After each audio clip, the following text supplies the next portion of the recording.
atakayetonga kufua nguo. Changanya kama kimama mimi kama hii kazi ngumu.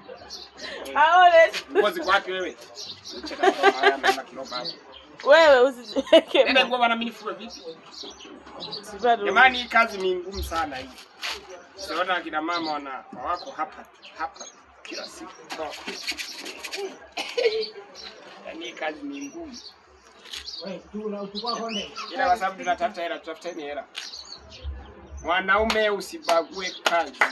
Sawa? Mwanamke usibague kazi. Ukiona kazi ya dangi imekuchosha kudanga, kafue nguo. Mwanaume ukiona kazi ya wanawake imekuchosha, njoni kwa ajili kufua nguo. Kijiwe changu jamani, nimemwacha kwa dada yangu yuko hapa anafanya kazi. Anapiga mahera tu. Oya wazee Buntubili, nyie mnataka nguo zenu ziwe safi. Mnakuja mnaleta tu hapa, yani bidikeni nguo hapa. Changamka basi, mama nani huyo anaitwa? Kwa mama Ngerekera hapa. Ndio kitu cha kufulia nguo.